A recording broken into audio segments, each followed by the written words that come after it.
If you want to lose weight sustainably, but you just don't have the patience, perhaps every time you're not seeing quick results, you find yourself going back to that quick fix diet, even though you know it's not sustainable, because you're just desperate to lose weight and you don't feel you've got a choice. Impatience is one of the greatest problems I see in clients. And the good news is it's something we can change. And I know this because I've helped many, many clients develop a more patient approach to sustainable weight loss, even when they've yo-yo dieted for decades. So I'm going to share with you 4 psychological tools that will help you change your mindset around weight loss and develop a patience for losing weight. And if you stick around to the end, there's a 5th bonus tool that's going to be really important for when that impatience keeps rearing its ugly head, because I'm afraid it's going to from time to time. Tool 1 then. The first thing that will help you is to know your why. So be really clear about why moving to a more sustainable approach to weight loss is important for you and how it's going to help you. And a good tool that you can use to help you do this and identify what difference it's going to make to your life is imagine you're at a junction of 2 paths. The right-hand path is the direction you want to go in towards more sustainable weight loss. The left-hand path is what life's going to be like if you continue going as you have. So if you continue with your yo-yo diets, if you continue with your quick fix diets, losing weight, then regaining it. So first of all, I want you to shut your eyes and I want you to think about that left-hand path, that path. What is life going to be like if you carry on the way you're going now? So in a month, in 3 months, in a year, in 5 years. Think about how you feel, think about how you think about things your current approach to weight loss is stopping you doing. Think about any impact it's having on your relationships or on your physical health perhaps. What does that path look like? What does it feel like down that path? Are there any smells, any sounds? Use all your senses to imagine what it's like to every time you take a step down that path and keep going that way. Now I want you to come to the other path, the right-hand path, the brighter path. What could life be like if you successfully crack this and manage to change your relationship with weight, with food, with eating, with activity forever? Think about how you feel. Think about what you could do. What would life be? What would be different about life? What impact would this have on your social relationships, on your behavior, on how you feel in your mind and in your body? What could life be like in a month, in 3 months, in 5 years, in 10 years? What does that path look like? What does it feel like to walk down that path? What sounds are there down that path or smells are there down that path? And the way that you can use this tool, so you might even want to draw it out so you've got a real visual image of this. And as well as actually the benefits you get from just thinking through that and connecting with your why, you can use this tool every time you've got a decision to make around food or exercise. And ask yourself, conjure up that image of those 2 paths and ask yourself, is this decision going to take me towards the path I want to go down? Or is it going to take me away from that path and towards the path I'm wanting to move away from? And not every decision we make is going to take us towards the person we want to be. Naturally, we're always going to make some decisions that take us one step backwards every now and again. This is absolutely fine. What we need to think when that happens is when's our next opportunity to make a decision and take us down the path we want to go. The second tool is to set yourself some controllable goals. Now, you've probably been used to setting yourself what we'd call outcome goals in psychology. So goals around reaching a certain weight. Now, I'm going to ask you to move away from this and instead to set some goals around what you can control. So that's your eating and your exercise behavior. And we're going to put them first and focus on what we can control and let the weight do its thing. Because whilst we can control our diet, what we eat, the exercise we do, We can't control how our body responds to those behaviors. So the way to do this is to set yourself some really specific goals. Break it down week by week, and this will also help keep the process manageable for you. So imagine the week coming up, you might set yourself one simple goal. Let's say it might be to eat breakfast every day, if that's what you're working on. Make it very specific. So think about, what do you need to do to make this doable for you? So what are you going to eat for breakfast each day? Do you have the foods in the house? Does it require cooking or preparation, or do you need to go out and shop to bring those foods into the house? The more specific you are, the more likely it is to happen. And by keeping that goal very doable and just breaking it down into that small weekly chunk, you'll then be able to monitor your progress towards that. So you could tick it off on the calendar or in your phone. And at the end of the week, you're going to get that sense of achievement from that small win of meeting that goal. And that's going to help you stay motivated and stay patient with the progress as you move towards the path that you want to go down. If you're finding these tools helpful, you might be interested in my 6-step mindset shift workbook, which you can download in the link below. In it, I take you through some of the practical exercises I use with my therapy clients to help people change their mindset towards a more sustainable weight loss. So it's particularly helpful if you've been stuck in that diet mentality for years.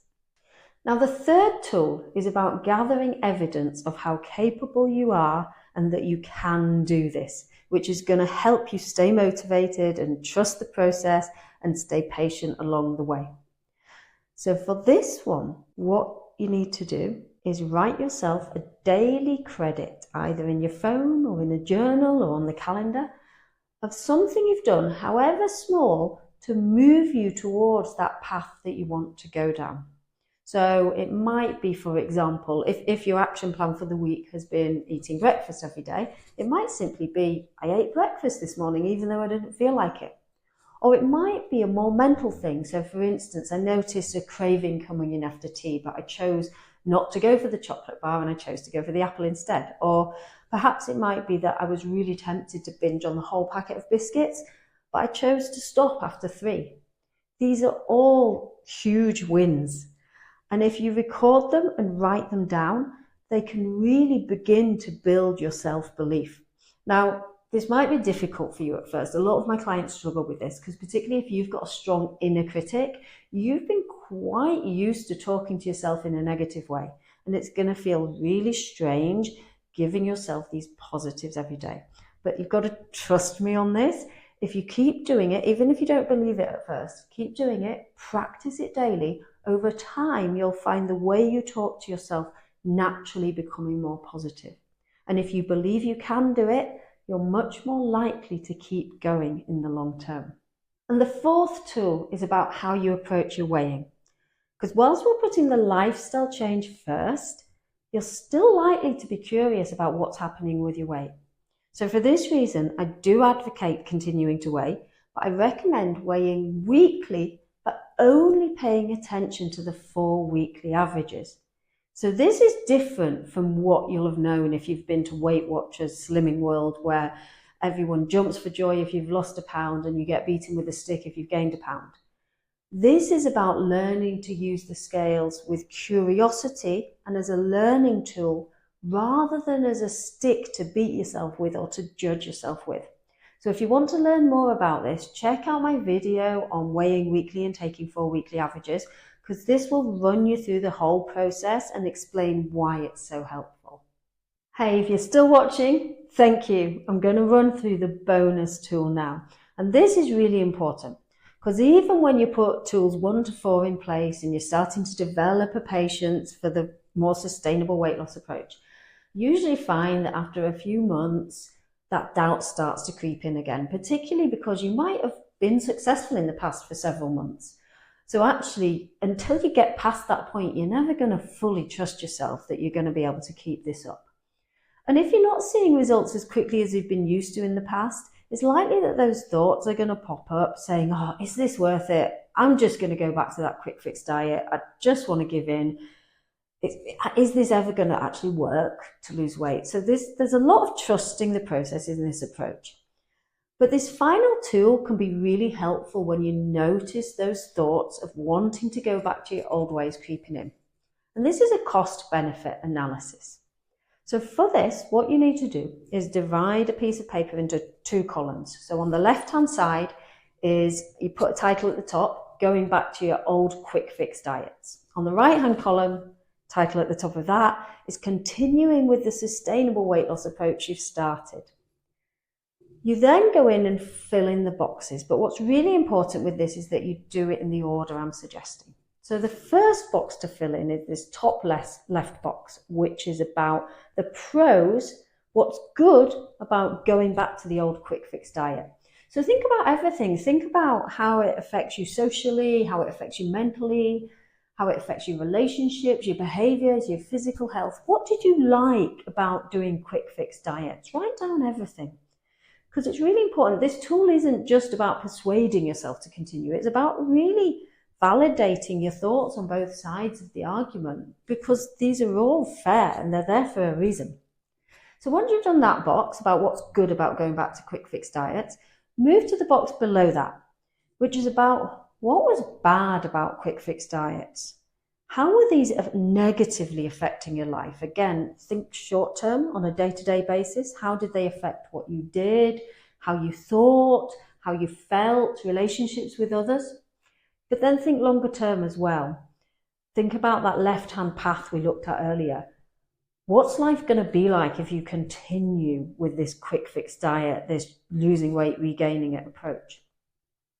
When you've done that, move across to the right-hand side, the bottom right-hand box, which is going to be what's bad about the sustainable weight loss approach. So why are you tempted to give it up? What are you finding difficult about it? And it's really important to capture these things, because these will give you clues as to what you might be able to do to make it better for yourself if you can identify what's getting in the way. So again, think about how it's impacting your thoughts, your behaviors, any negative impact on your relationships or other things. And then that will help you problem solve for how you might overcome them. And most importantly, then you come to the top right-hand box. This is about what's good about the sustainable weight loss approach you've started and why you would want to keep it going. So think about the benefits you've already felt. Think about benefits to your emotions, to your thoughts, to your behaviors, your relationships, your physical health. What are you noticing that's good about this approach? Then think longer term as well. Think about that path you drew out at the beginning, so that positive path. What's life going to be like if you do continue to trust this process and go with it? And when you've exhausted all your thoughts in your mind, you've got them all down on paper, you'll probably find as you're going through that you get gut instinct of what you want to do. But ask yourself, okay, what have I learned about this?